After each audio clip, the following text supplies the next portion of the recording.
So hi everyone, I'm Xavier. I'm from France and I work for Intellect, running the operation in France and Benelux. And I'm with Tapan. Yeah. Hi, good morning everyone. My name is Tapan and I run payments for Intellect Global Transaction Banking based out of the London office. So I like the way you introduce your talk, guy from McKinsey and Rabobank. Let's do it this way, you know. So about Intellect, so bankers, you want to build a banking as a service solution. Do you think you need IT people for this? If yes, raise your hand. Good news! You have IT people here. Intellect, it's 6,000 people developing software for banks. We are a global company, so Tapan is in London, I'm in France, but we are all over the world developing software for banks.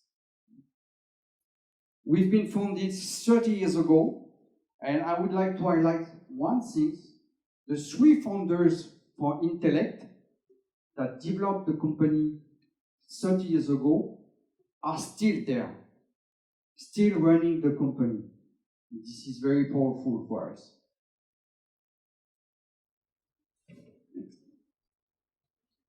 So Tapan and I, we are for the corporate banking branch. So we are helping our customers, so the bank, to provide facility to their corporate customers. So all banks, they would like to be the principal bankers for their corporates. To be principal bankers, you have to provide the facility to make the money. So make the money, it's all about providing loans, trade finance, supply chain finance. Manage the money, it's all about managing your cash. All about banking as a service, we'll speak about it. And move the money. Move the money, it's all about payments. All these are built on the cloud platform. So we are cloud agnostic. Right? So who is our customers? Bankers. So we are all over the world. I would like to highlight one customer, Société Générale. Société Générale have been one of our first customers in Europe in 2019. Now we have spread all over Europe, but Société Générale was our first customers in Europe.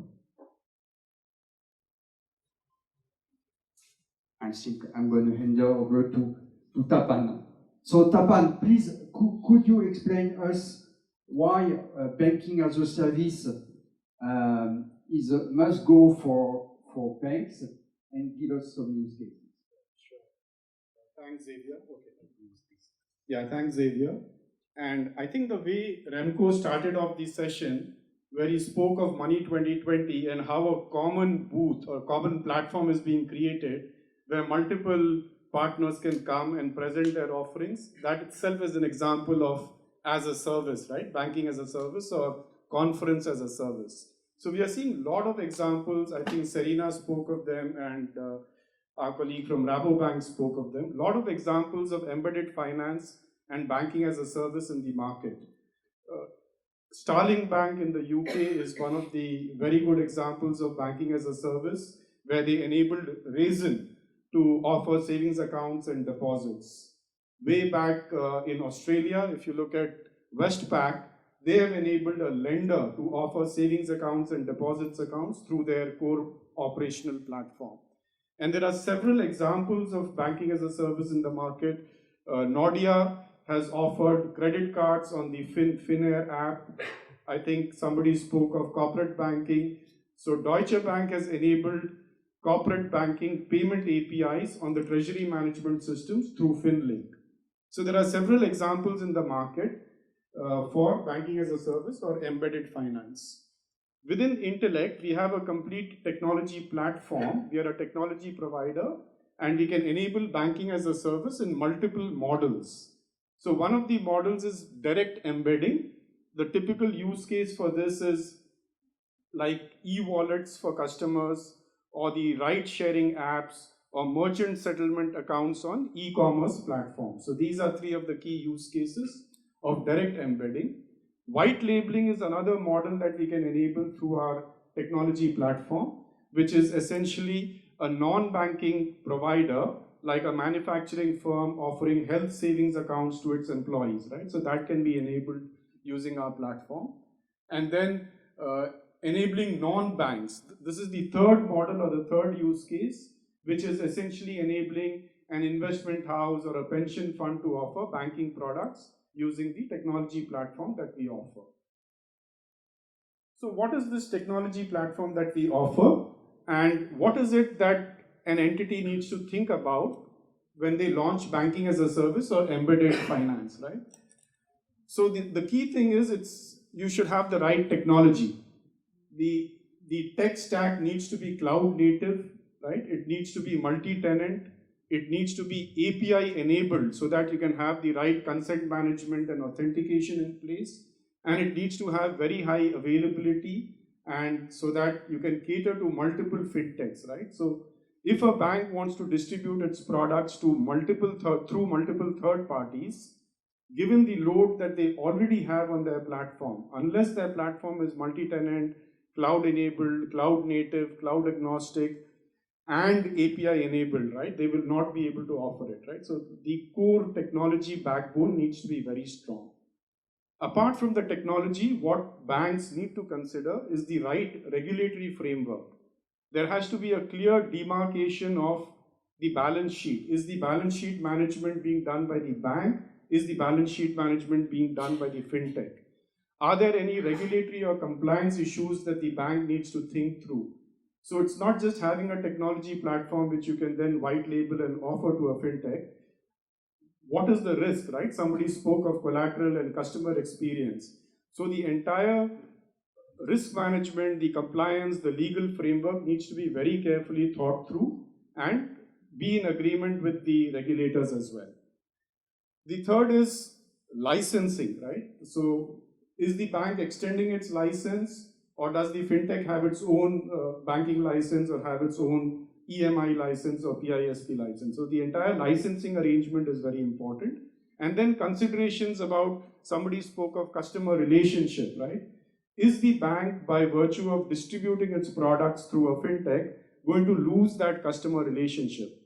And is it economically viable to lose that customer relationship because you're getting an additional channel? I think Serena spoke of distributing low value, low ticket size loans.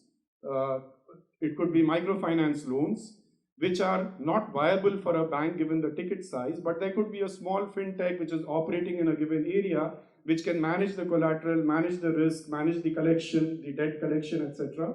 And therefore, it makes economic sense for the bank to offer lending as a service potentially, right? So the right compliance. And then finally, the third aspect is the right platform. And we as a technology provider, we have a complete tech stack, which is, one is we have a digital channel, which is called the CBX, through which a bank's customers can log in and access banking services. So this digital channel is completely multi-tenant enabled, right, ground up. So if a bank wants to offer the white labeled experience to multiple fintechs, and each of them wants to have their own UI for raising deposits or issuing credit cards, that's very much possible. Then we have a payments platform, which can enable payments as a service and which can allow payment operations to be done for different clients. Then we have a virtual accounts platform, which allows clear segregation of accounts. So you could have one fintech with 1,000 clients, you could have another fintech with 10,000 clients, and the bank could create a single physical account for the fintech and then have multiple sub-accounts for the clients of the fintech. So these could be driver settlement accounts or wallets for the clients of the fintech, which could be created as sub-accounts under the virtual accounts platform. Then we have a core banking system, which is a complete ledger for deposits, loans, savings accounts, current accounts, etc. And again, this is completely multi-tenant and BaaS enabled. And finally, we have a ledger, a general ledger, which can segregate the assets and liabilities for different fintechs. So this is the complete platform that we offer for banking as a service. Thank you. Just want to add something here. Here, there is a big problem here. You don't see what is the problem? No Dutch banks. Got it. No Dutch bank. So you want to know, is Flor Meritz is there? Flor from Société Générale, no? He was there. If you want to know more what we've done for Société Générale in Europe, Tapan and I can connect it. Thank you, guys.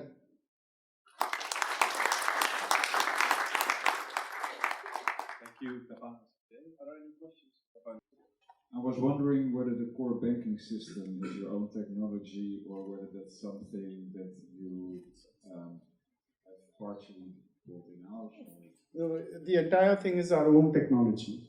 It's all built in-house on a modern cloud-native Spring Boot architecture. So I think the colleague from Society Generale had asked about use cases in corporate banking.